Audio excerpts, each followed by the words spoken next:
Notre santé dépend de ce que nous mangeons. Lui, il l'a compris depuis longtemps et a fait de l'agriculture biologique son cheval de bataille pour une nutrition saine et la préservation de l'environnement.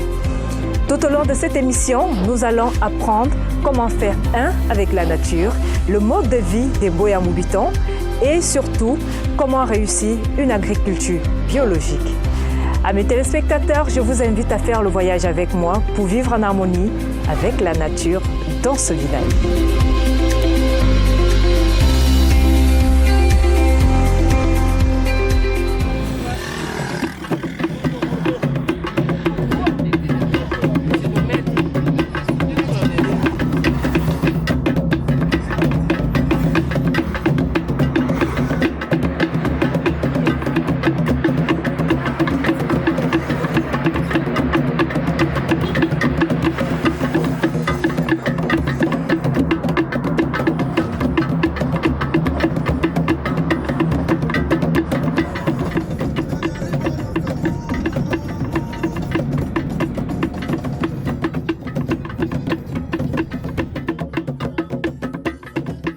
Nguérima, ce bac qui nous permettra de traverser le fleuve Mbam pour une immersion écologique, culturelle et touristique dans la communauté des Boya Moubitons, dans le village Nyafianga, arrondissement de Ngoro.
Après une belle traversée, nous reprenons la route pour la suite de notre voyage.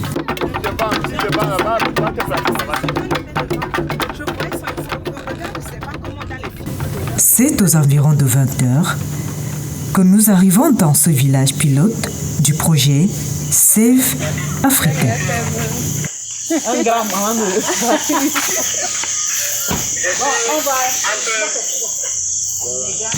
Nous sommes impressionnés par le calme, la sérénité, la beauté et la discipline qui règnent dans ces lieux.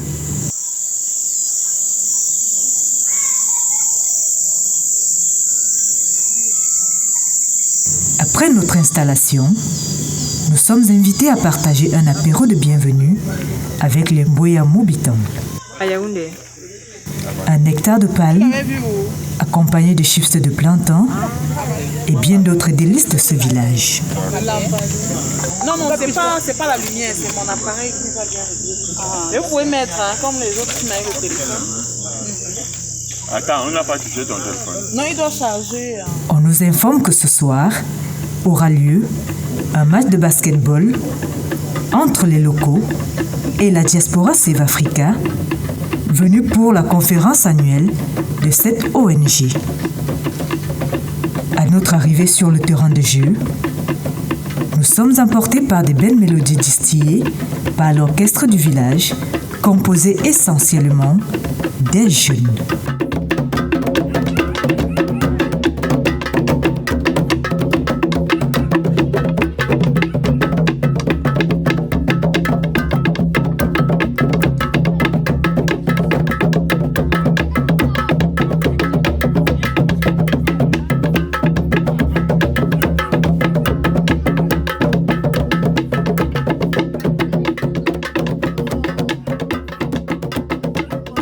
Le public est au rendez-vous, captivé par le beau spectacle qu'offre les deux équipes, mais surtout celui que offre le coach de l'équipe Save Africa Diaspora pour amener ses poulains à la victoire. Merci, monte. Il y a qui là, demandez les gars. Sans oublier les arbitres de la partie.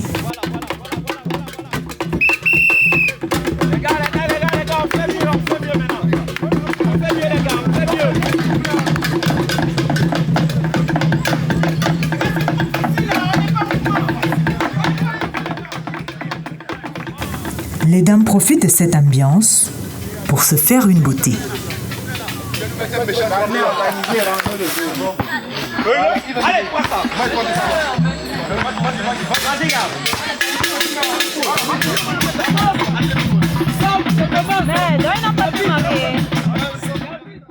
Malgré toute leur motivation, l'équipe Save Africa Diaspora se fera laminer par Save Africa Nyafianga, au premier rang desquels le guide spirituel Pierre Mobitang.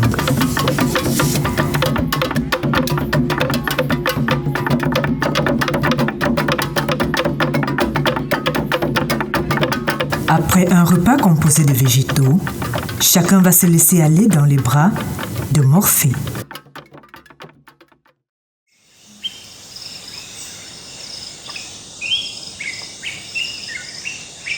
Après une bonne nuit de sommeil, le jour se lève à Nyafianga. Comme à l'accoutumée, les Boya Mobitans démarrent leur journée par un rassemblement à 6 heures du matin. Mais nos caméras n'y sont pas invitées. Après cela, le deuxième rassemblement annoncé par le son du tam-tam est celui qui permet d'établir le planning et le rôle de chaque membre de cette communauté tout au long de la journée. Nous parlons beaucoup d'harmonie, de morale, de vie en communauté, parce qu'ici nous vivons une vie communautaire où nous partageons tout en commun. C'est-à-dire que comme vous allez le constater quand vous allez passer votre temps dans ce village, nous faisons des réunions le matin, on se concerte chaque jour. Donc, et maintenant, on décide de ce qu'on va faire. Est-ce que nous allons aller en construction? Qu'est-ce que nous allons construire? Est-ce que nous allons aller cultiver le maïs lorsque les pluies vont commencer ou alors les arachides? On se concerte, chacun donne son point de vue. Et puis, nous allons ensemble. Et maintenant, après les champs, on revient. Et maintenant, on décide, qu'est-ce qui va être fait dans l'après-midi? Est-ce que c'est l'art, musique? Du sel, apporte le pain. Et le four. Le pain. Le petit déjeuner étant le repas le plus important pour le bon fonctionnement de l'organisme. Les femmes s'attellent en cuisine à cet effet. Pendant ce temps, les hommes s'occupent de la mise en place. Pour faire un gâteau de farine, au choix, farine de patate ou farine de blé bombé. Du bon blé, si vous avez du bon blé, farine de patate, farine de blé complet, farine de maïs, farine de plantain. Et puis par la suite, on peut ajouter de l'huile rouge, de l'huile de palme et du zeste de citron, le jus au choix, jus d'ananas, jus d'orange, jus de citron ou le lait de coco. Donc voilà les différents liquides que nous mettons dans notre pâtisserie. Donc voilà. Et un peu de sel. Ce pain est fait à base de farine de maïs, farine de plantain, un peu de sel, de l'eau. C'est produit sur place.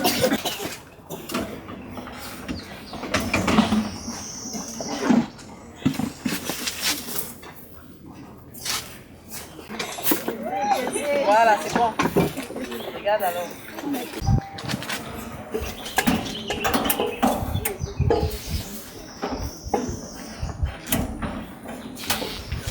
La doyenne, affectueusement appelée Maman Marguerite, nous explique l'importance et le rôle des multiples paires de sandales que nous voyons à l'entrée de chaque maison.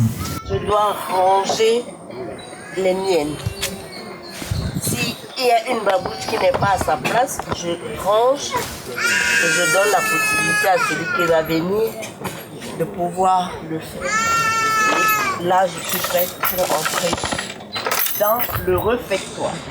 On doit changer les babouches à chaque fois qu'on entre dans une maison, du fait que nous marchons un peu partout. Il y a des crottes de chiens, de poules et toute la saleté. Donc on ne peut pas venir entrer dans la maison avec ces babouches qui ont été un peu partout. Donc on a des babouches spécialement pour chaque maison. Là par exemple devant le réfectoire, il y a des babouches, donc il faut changer avant d'entrer. Et ça permet de garder l'endroit propre et sain. Quand je ressors, je ne dois pas aller très loin. Je me mets là. Je récupère ma paire de babouches. Je la porte. Et je range celle que j'ai utilisée à l'intérieur.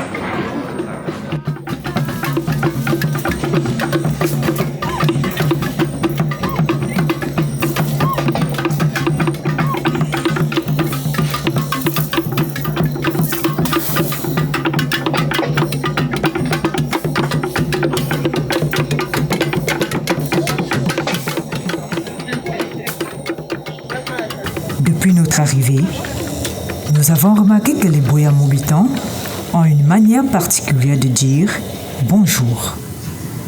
Nous avons posé la question au guide. Vulgairement, tout le monde dit bonjour. Mais si vous demandez à quelqu'un pourquoi vous dites bonjour, je vous dis qu'il aura de la peine à vous dire pourquoi. Vous allez vous rendre compte que c'est automatique, c'est-à-dire qu'on le fait de manière automatique parce que depuis qu'on est né, on a entendu les gens dire bonjour. Alors que ça a une signification. Bonjour veut dire je souhaite que ta journée soit bonne. Hein, c'est ça que ça veut dire bonjour. Très bien. Or, lorsque tu dis bonjour de manière, vous allez voir comment je vais faire. Bonjour. Bonjour. Bonjour. Vous sentez qu'il y a une différence dans la tonalité. La dernière tonalité, quand je dis bonjour, vous ne pouvez pas le dire étant fâché. Quand tu dis bonjour, tu as besoin de regarder la personne en face. Alors que le reste, là, tu peux dire bonjour. Avec oui, même si tu ne le regardes pas. Mais quand tu dois dire bonjour, tu regardes. Et du coup, cher ami, on ne triche pas avec ça. Oui, c'est vrai. Même une manière sarcastique même de dire bonjour aussi. Bonjour. Avec des dents. Avec des dents. À la limite. Il nous donnera par la même occasion les explications sur la forme et la présence d'un arbre au milieu du réfectoire. Alors, l'arbre à lui seul, c'est déjà un symbole. Parce que l'arbre, en principe, produit des fruits. Et même lorsqu'il ne produit pas de fruits, les feuilles, c'est cela qui alimente la terre pour nourrir des autres plantes. Ça, c'est déjà ça. Maintenant, quand vous mangez donc autour d'un arbre, alors vous pensez à l'arbre, à pas l'arbre en Afrique. Ça veut dire qu'en fait, quand vous êtes déjà autour de l'arbre, il faut qu'il y ait nécessairement harmonie, qu'on s'est pardonné, que quel que soit ce qui est arrivé, maintenant on fait table rase et on est donc autour de l'arbre. Cet arbre à pas l'arbre. Et donc vous comprenez que manger autour de l'arbre, le buffet autour de l'arbre, ça apporte donc cet aspect mystique, si vous voulez, de la communion entre les hommes. Le petit déjeuner est servi. Au menu, des fruits, de la pâtisserie et des légumes. Puisqu'à Niafianga, chaque aliment est un médicament. Il faut donc bien manger. Il y a une bouillie ou une tisane? Une tisane, papa.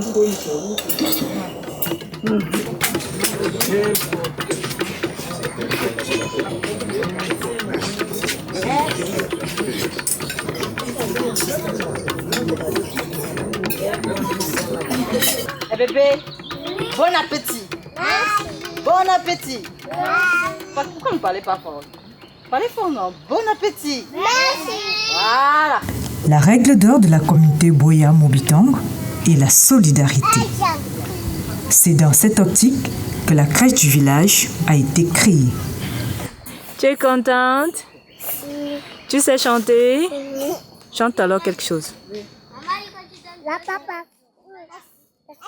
Je les encadre le matin pour permettre à leur maman de pouvoir vaquer plus facilement aux différentes activités. Puisque quand ils sont avec les mamans en permanence, elles n'arrivent pas aisément à travailler. On a pensé créer un cadre comme ceci pour facilement les encadrer et permettre à leur maman de travailler un peu plus aisément. Le matin, juste après la réunion du matin, là au rassemblement collectif, après qu'on se soit reparti les tâches, moi je les récupère à chacune des mamans, je les amène ici. Je prends soin d'elles, peut-être on peut dire de 9h à peut-être 18h du soir. Donc à midi comme ça, le matin, là c'est le petit déjeuner qu'ils sont en train de prendre. Et puis juste après cela, on peut jouer, on danse, on chante, on peut sortir du parc, on se balade, on peut voir les poules, les chevaux, on peut aussi taper la balançoire et tout ça. Après on revient à midi, on prend un bain, je les débabouille un peu pour les rafraîchir. Juste après cela, il y aura le repas de midi. Après ça, bon voilà, et je les lave pour la soirée. Et puis voilà, je les encadre jusqu'à ce que les mamans sont disponibles. Bye bye la belle, bye bye. Bye bye. Papa, levez les mains. Bye bye. Bye bye, Christine. Nous prendrons congé des tout-petits pour aller à la rencontre du guide Pierre Mobitang pour apprendre davantage sur le mode de vie, la spiritualité des Boya Mobitang. Tout cela vient de l'amour que nous avons non seulement pour l'espace géographique qui est le nôtre. Je pense au Cameroun, je pense au Mbam, je pense à l'Afrique, je pense à l'humanité. Donc sur le plan géographique, il était très important de pouvoir repartir à l'origine, c'est-à-dire d'aller puiser dans les instants où la vie était encore naturelle. Et cela, nous le devons à notre enfance, à partir de laquelle nous étions toujours très attentionnés en ce qui concernait la vie en général. Nous nous souvenons que pendant notre enfance, nous souffrions énormément lorsque même le simple animal, même la simple mouche, était violentée.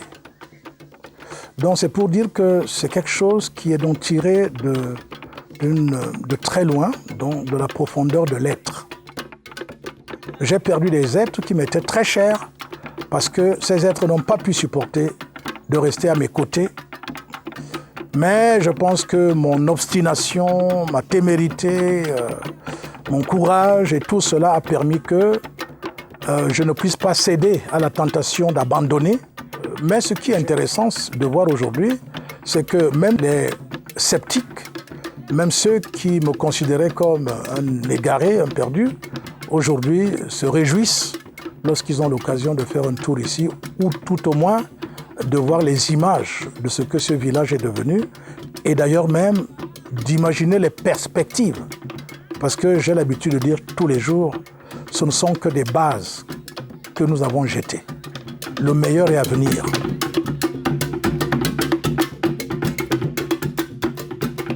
Le soleil,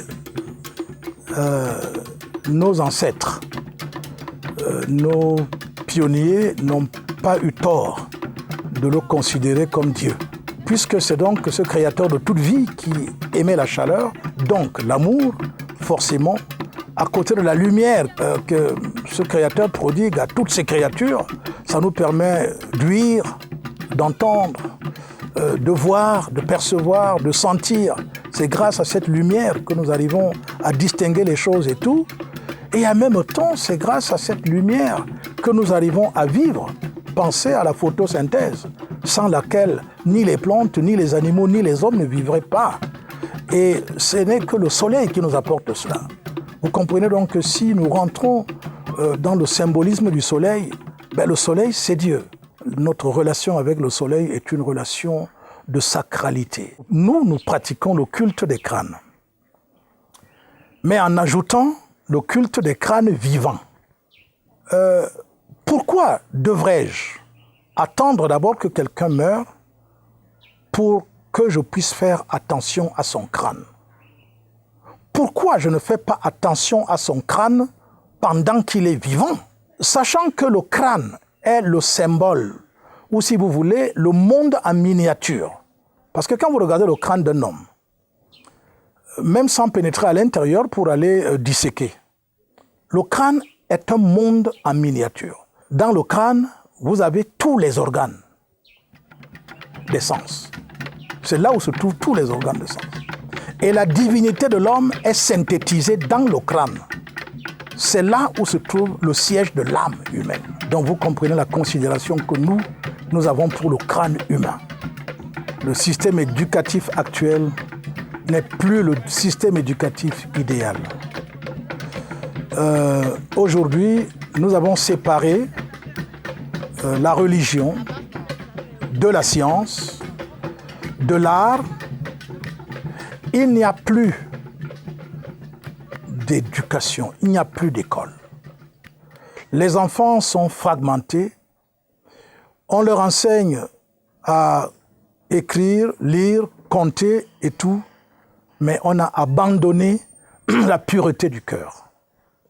La morale, on ne l'enseigne plus.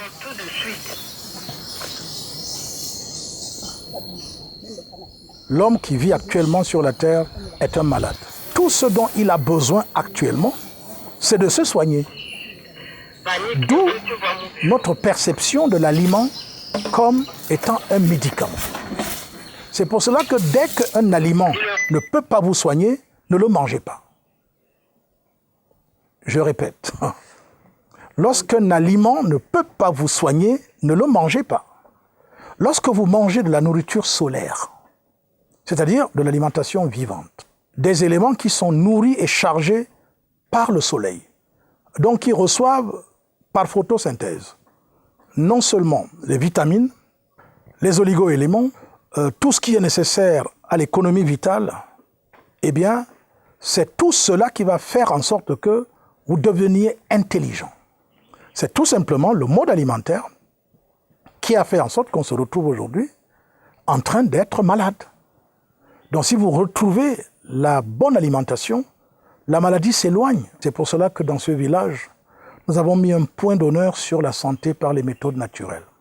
Donc pour nous, l'alimentation, ce n'est pas seulement bourrer le ventre, ce n'est pas satisfaire son palais, ce n'est pas assouvir ses convoitises et tout cela, mais c'est plutôt soigner le corps, l'âme et l'esprit. Parce qu'il y a une mystique incroyable dans les processus agricoles. L'agriculture est la mère de toutes les activités humaines. Tout commence par l'agriculture. L'agriculture contient tout. Tout est dans l'agriculture. Vous ne pouvez pas vivre si vous ne pratiquez pas l'agriculture. Ce n'est pas possible. Donc l'agriculture, c'est la vie. Mais vous allez vous habiller en coton comment si vous ne plantez pas le coton, si vous ne l'entretenez pas? Comment vous allez vous soigner si vous n'avez pas la tomate, l'oignon, la ciboulette dans le jardin? Mais c'est tout ça qui permet de vivre. Et curieusement, tout le monde abandonne ce qui permet de vivre pour aller faire ce qui permet de mourir. Et même quand on va cultiver, qu'est-ce qu'on fait? On bourre d'engrais, on commence à fabriquer les usines de production d'engrais. Alors que tout ce qu'il faut pour avoir l'engrais à gogo, c'est planter les arbres. C'est l'arbre qui tire les éléments dans le sol, c'est l'arbre qui capte les éléments dans le ciel, c'est l'arbre qui permet d'apporter tout. Et l'azote, et le potassium, et le machin. Tout ce dont on a besoin comme engrais, c'est l'arbre qui donne ça.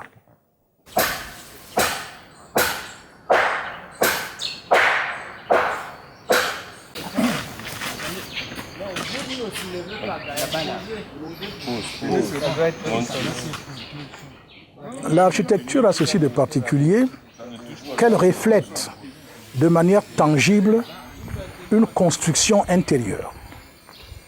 Ça veut dire que quand vous arrivez dans un village par exemple, ou même d'ailleurs une maison, vous pouvez déjà vous faire une idée de quel est l'intérieur de cette personne sur la base de la maison qu'il a construite ou qu'il a fait construire.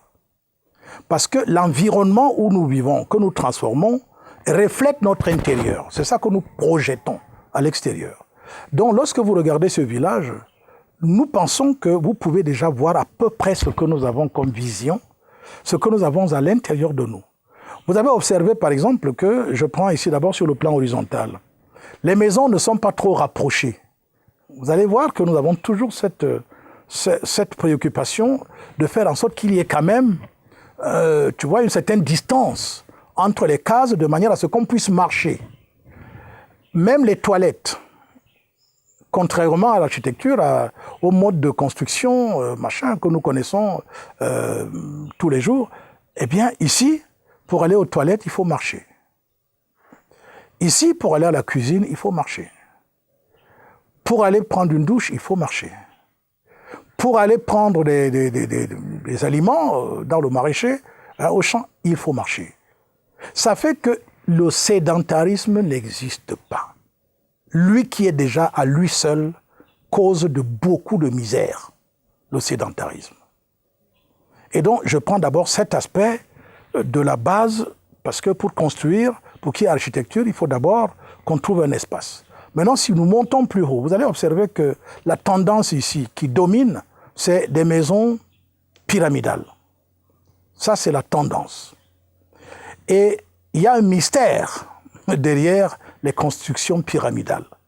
Que ce soit nos anciens ou nous-mêmes aujourd'hui, nous ne les faisons pas par hasard. Parce que la pyramide, à elle seule, représente une cosmologie. Si vous voulez, une cosmogonie. Vous voyez, elle a une base. La base, c'est là où les hommes se retrouvent.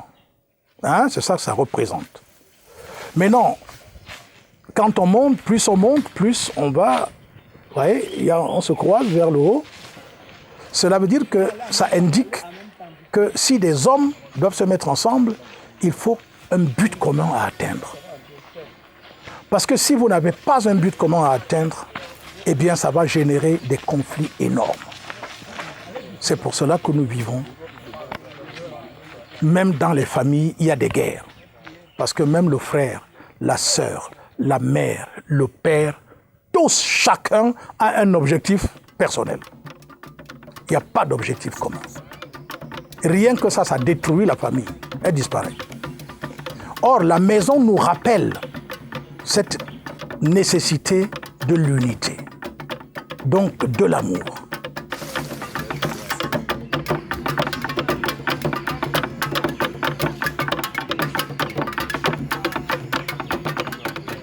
Je voudrais, pour cela, dire aux jeunes, quittez les sentiers battus. C'est-à-dire que même si on vous traite d'iconoclaste, mais laissez ce que vous voyez déjà clairement comme quelque chose qui a apporté à l'humanité plutôt la famine, les guerres, la division, les calamités, les multiples maladies qui n'existaient pas et tout. C'est ça que ça a apporté, cette civilisation. Maintenant, il y a moyen de faire autre chose. Et j'ai l'habitude toujours, malheureusement, de revenir sur l'Égypte ancienne. Parce que l'Égypte ancienne n'a pas vécu avec ce que nous voyons là aujourd'hui, ce soi-disant modernisme. Mais pourtant, aujourd'hui, tout le monde est convaincu que c'est la plus grande civilisation que l'humanité ait connue. Mais ils vivaient comme nous vivons dans ce village. Mais parce que la chose la plus importante, c'était l'homme. C'est pour ça que vous allez voir les jeunes dans ce village, ils sont agriculteurs, ils sont peintres, ils sont dessinateurs, ils sont électriciens, ils sont informaticiens, ils sont caméramens, ils sont tout ce que vous pouvez imaginer. Mais cette formation a lieu où? Ici, sur place. Ce n'est pas dans des écoles ailleurs, c'est ici. Et dans la pratique, si les dirigeants, et là, je me dis s'ils peuvent encore entendre, s'il vous plaît, soutenez, investissez dans l'exode urbain. Il faut que les gouvernants africains poussent les jeunes à rentrer dans les villages. C'est ça notre planche du salut.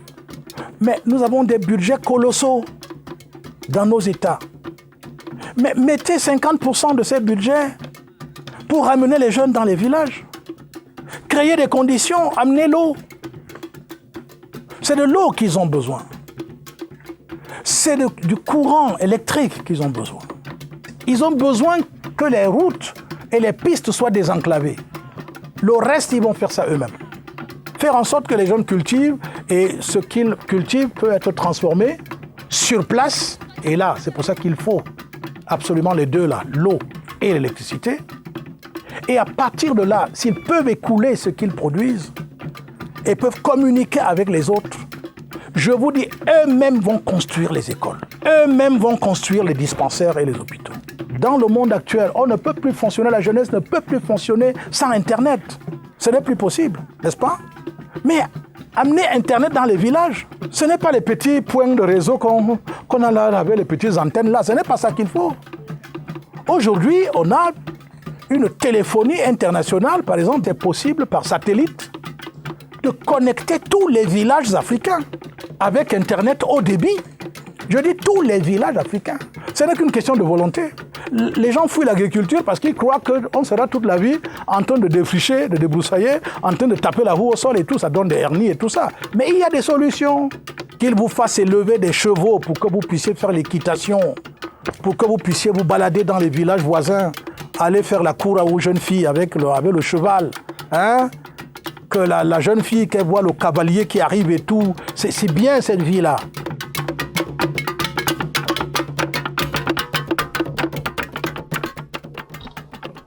Bonjour maman. Bonjour.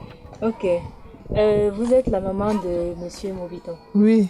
D'accord. Quand il était petit et qu'il vous a dit qu'il aimerait mener une vie pareille, vous quittez et venir créer un village, qu'est-ce que ça vous a fait? Ça ne m'a pas gêné parce que j'étais fière pour qu'il soit ailleurs. D'accord. Et aujourd'hui, vous êtes content de lui, vous êtes fier Très contente de voir ce qu'il est en train de faire. Très fière. Et comment trouvez-vous le village? Vous aimez rester ici? Le village est bon. Il me convient. D'accord. Save Afrique a proposé une formation de 100 jeunes africains où l'objectif était de pouvoir répondre aux 4 besoins de base de l'homme, à savoir se nourrir, se loger, se vêtir et se soigner. Donc j'ai été sensible à cette proposition de formation. Je suis donc venu et arrivé ici, j'ai constaté qu'il s'agissait de quelque chose de plus complet. Il s'agissait d'acquérir des savoirs, de la maîtrise endogène. Et donc je me suis dit qu'au lieu de faire 1 an de formation tout court et d'acquérir ces petits rudiments, autant le faire à fond et réellement pouvoir devenir quelqu'un de complet.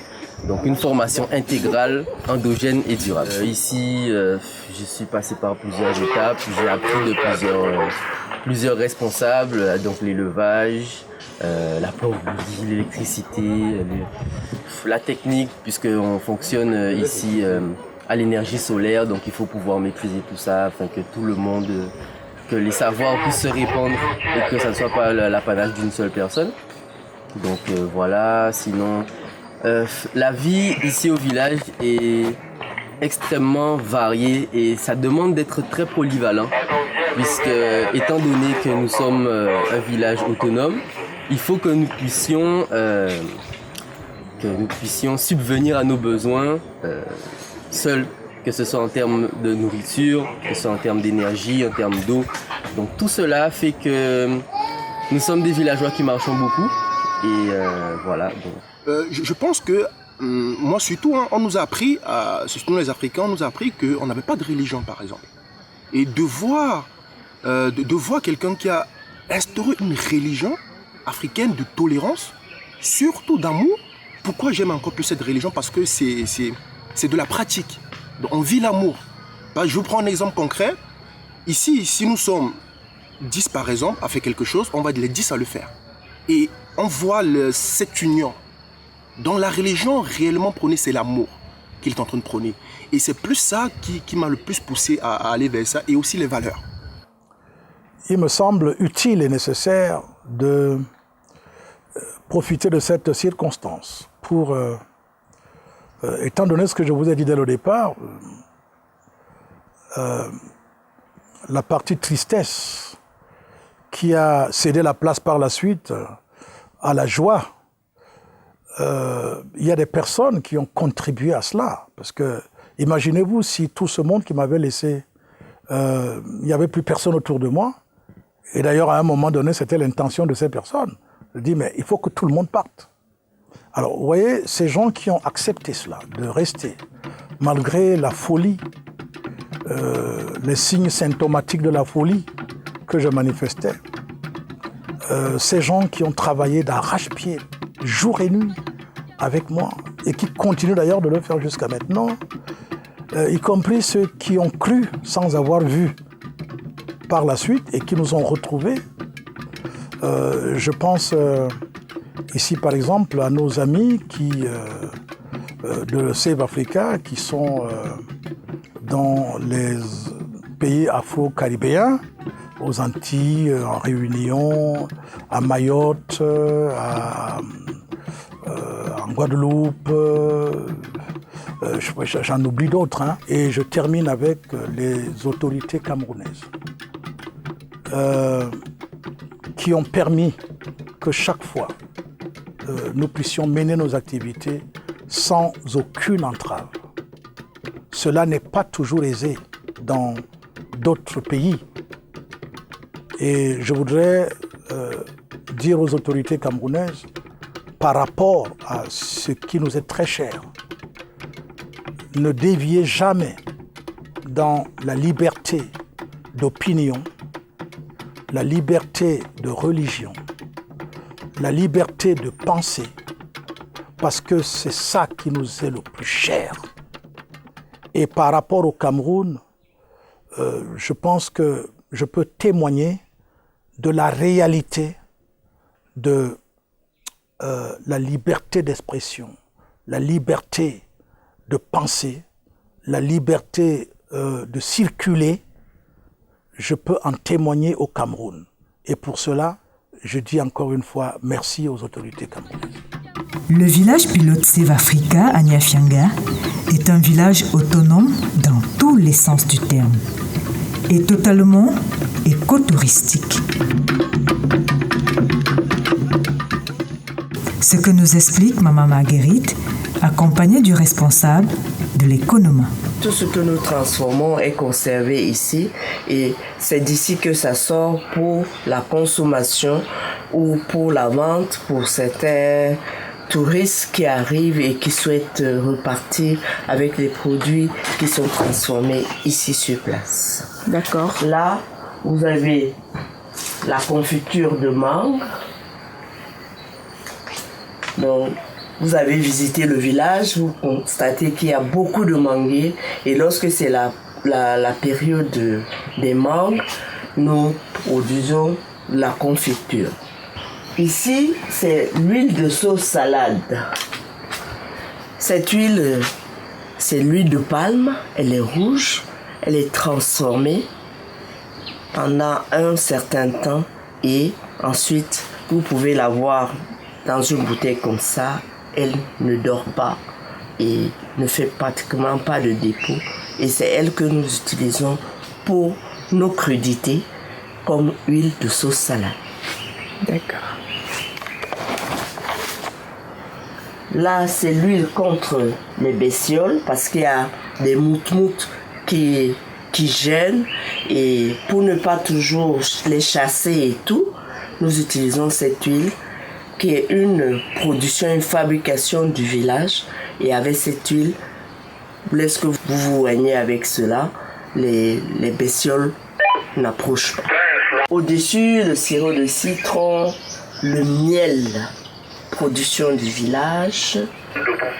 Là, c'est toujours une production du village, le fruit de la passion, donc un sirop de fruit de la passion, l'huile d'arachide, l'huile de soja, l'huile de piment. Vous avez suivi tout à l'heure des messages qui passaient parce que ici, comme le village est très grand, nous utilisons les talkie-walkie pour pouvoir communiquer afin d'éviter aussi beaucoup de déplacements. Là, vous avez l'argile en morceaux, l'argile sur fine. Et de ce côté, vous avez le jus de citron. Ça, c'est un jus de citron particulier, des jus de citron mandarine. Il est vraiment excellent au goût et c'est un jus pasteurisé que nous utilisons lorsque nous avons des étrangers, des visiteurs, pour nous-mêmes. Ensuite, vous avez le folon séché, le ndolé séché, le nkeya séché.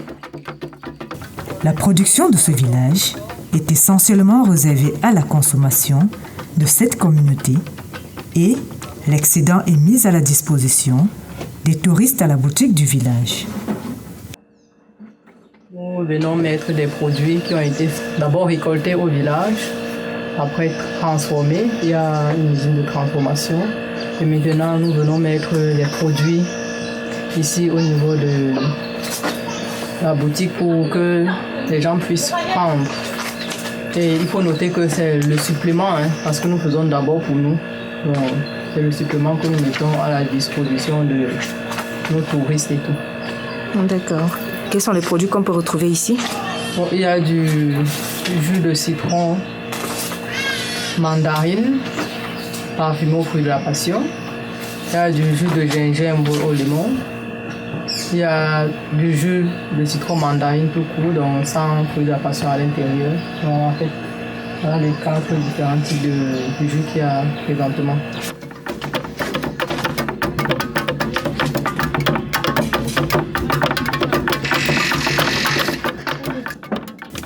Comme chaque année, Save Africa organise une table ronde avec un sujet bien précis. Le thème de ce soir portera sur l'agriculture naturelle, le tourisme et le développement en Afrique. Ce beau coucher de soleil nous rappelle que nous devons presser le pas pour assister à cette discussion qui commence dans quelques instants. Nous observons, pour ne prendre que le cas de la cacaoculture, nous voyons comment... Même du café. Et même du café. Nous voyons comment un simple agriculteur, du simple au quintuple. Parce qu'il n'y a pas très longtemps, le kilogramme de cacao coûtait 400 et poussière. Là maintenant, ça coûte presque 5 000. 6 000. 6 000. Mais alors, je ne sais pas, c'est exponentiel. Vous voyez donc actuellement, vous pouvez avoir une licence, vous pouvez avoir un doctorat. Quand vous allez aller travailler, vous allez gagner maximum, avec votre doctorat, 200 000 francs, 250 000 francs CFA. L'agriculteur, c'est le meilleur touriste du monde parce que le gars travaille autre 6 mois dans l'année. C'est sur ces enseignements que nous clôturons cette journée à Niafianga. Un nouveau jour se lève à Niafianga et Victor, qui a eu une nuit agitée, se rend au dispensaire du village pour une consultation. Le prénom? Il y a un prénom? Victor. Date de naissance? 10 avril 1954. À quelle heure? J'étais petit, je ne sais même pas si c'est à 10h ou à 9h, comment dire. La maman avait dit 10h, 9h, ou bien vous n'avez pas l'info? Non. Aucune idée. Aucune idée, d'accord. Le lieu de naissance? SND. Je suis Fabou Audrey, médecin généraliste, formée à la faculté de médecine et des sciences pharmaceutiques de Douala, résidente actuellement au village pilote Save Africa et ayant débuté sa formation en médecine naturelle et traditionnelle auprès de Save Africa après l'obtention de mon doctorat en médecine. Déjà, la médecine traditionnelle, la médecine naturelle intervient que ce soit pendant la consultation ou même encore la prise en charge. Donc, pendant la consultation, nous avons des questions que nous posons en rapport avec la médecine naturelle ou la médecine traditionnelle. Et en particulier, lorsque nous commençons à poser des questions sur l'alimentation du patient, là, il s'agit déjà de la médecine naturelle. Parce que la médecine naturelle, c'est une médecine où on utilise en fait les éléments de la nature du quotidien, c'est-à-dire les aliments de tous les jours qu'on utilise dans nos sauces, en fait tout ce qu'on mange. Ça, c'est la médecine naturelle. Donc, si on va demander au patient, dans une semaine, en fait, vous avez une semaine, qu'est-ce que vous mangez beaucoup plus? Si le patient commence à nous dire, bon, je mange beaucoup de pain, ah, là, on sait déjà où est-ce qu'on va. Si le patient nous dit, bon, je prends beaucoup de fromage, on sait déjà où on va. Si le patient nous dit, bon, je mange beaucoup plus de fruits, on sait aussi où nous allons. Donc, il y a déjà la médecine naturelle qui intervient à ce niveau-là. Et maintenant, dans la prise en charge, il y a aussi la médecine naturelle et traditionnelle que nous appliquons beaucoup plus. Parce que la médecine moderne, comme on dit moderne, elle a beaucoup d'effets négatifs au niveau des médicaments qu'on conseille d'utiliser. Donc nous mettons beaucoup plus d'accent sur la médecine naturelle à ce niveau-là. Et au niveau de la médecine naturelle, nous avons donc plusieurs produits qui nous permettent de faire des compositions en fonction du problème de santé qui se pose. Donc nous avons ces deux éléments-là que nous combinons pour pouvoir prendre en charge un patient.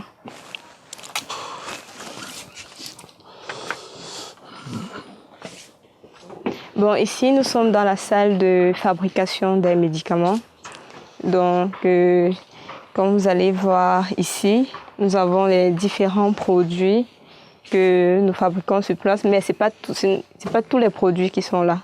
C'est beaucoup plus des produits que nous utilisons en cas d'urgence. Donc, lorsqu'il y a une urgence qui arrive, comme on était dans la salle de consultation juste à côté, il y a donc des différents produits. Ici, nous avons le sirop antigrippal, nous avons la potion antidouleur, nous avons une plante qu'on appelle communément Ikouk, nous avons le miel du village que nous faisons ici, nous avons l'argile en morceaux et sur fil, nous avons l'huile gynécologique, nous avons le charbon sur fil, nous avons l'huile anti-bestiole, l'huile de palme. C'est très utile aussi dans certaines infections, même les infections, des otites, donc c'est très utile. De ce côté, nous avons les différents éléments à l'état frais que nous utilisons généralement. Ici, nous avons le thym, la menthe, l'ail, l'oignon, la citronnelle, le gingembre, le citron. Ce sont des éléments qu'on préfère avoir dans la salle de fabrication des médicaments parce que lorsqu'il y a un cas qui arrive, on a généralement beaucoup plus de ces éléments-là, surtout du citron, le gingembre. Ce sont des éléments qu'on utilise régulièrement. Lorsqu'on est dans un état d'état morbide assez avancé, il est beaucoup plus conseillé les jus de fruits et de légumes pour un rétablissement plus rapide. Et vraiment, les résultats sont spectaculaires. Bon, en dehors de ça, il peut y avoir maintenant quelques éléments de conservation chimique. Là, il s'agit des réactifs pour les différents textes. Parce que dans la salle d'à côté où nous faisons les consultations, c'est là-bas que nous réalisons dans quelques analyses médicales. Donc il y a des simples analyses que nous faisons déjà sur place, comme par exemple le frottis sanguin, le test pour la typhoïde, donc des choses assez simples.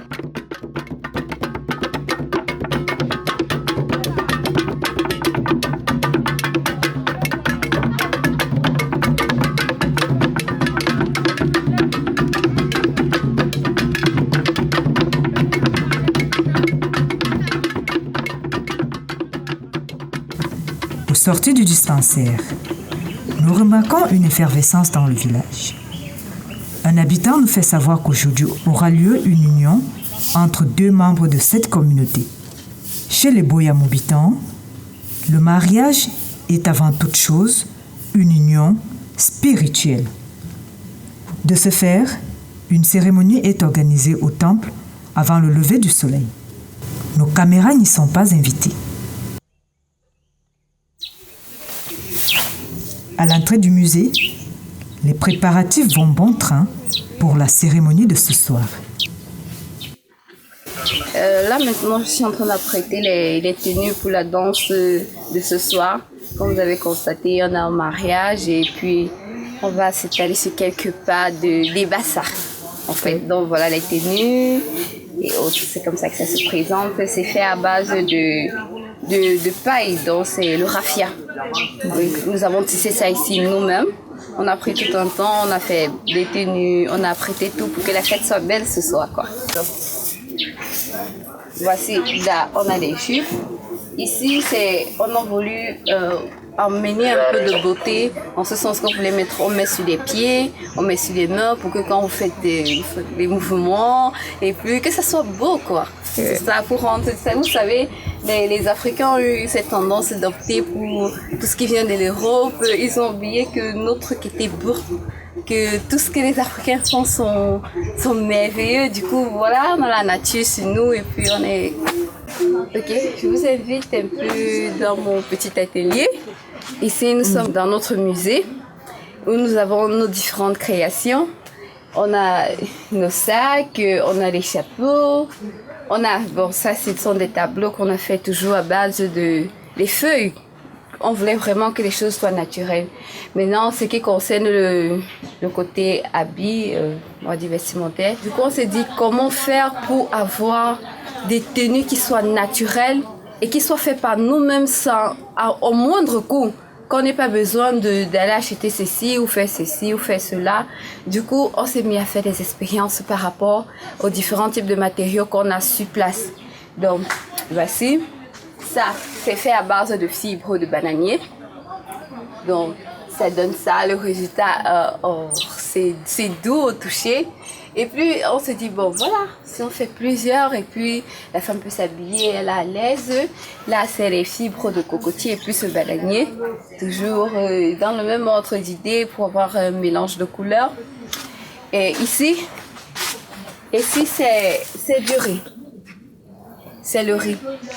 On a fait, après notre culture, on s'est dit, bon, on n'avait pas besoin de jeter, on pouvait voir ce que ça donnait. Donc, du coup, on a décidé de faire retenir. Donc, ça, c'est du riz.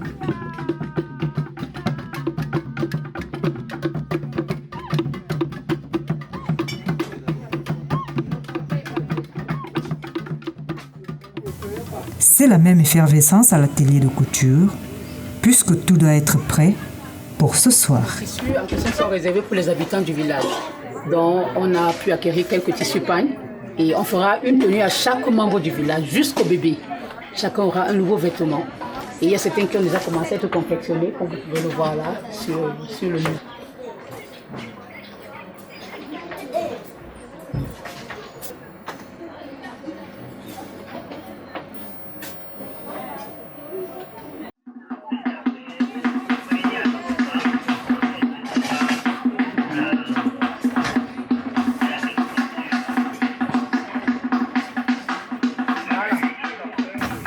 Et que dire de la grande cour qui se métamorphose totalement.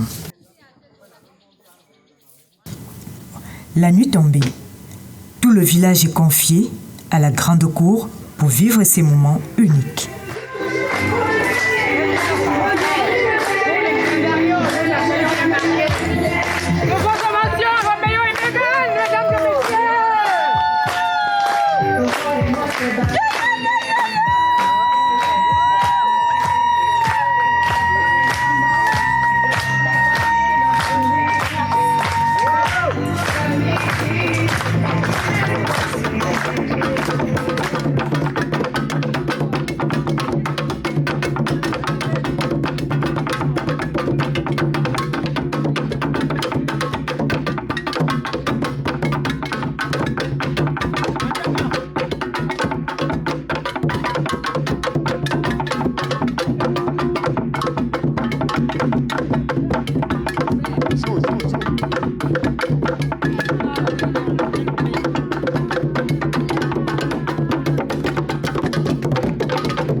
La fête va se poursuivre jusqu'au bout de la nuit. Le guide Pierre Maubutan nous prodigue quelques conseils avant notre départ. Il est 12h30 quand nous quittons ce tout premier village du projet Save Africa après 3 jours en toute harmonie avec la nature.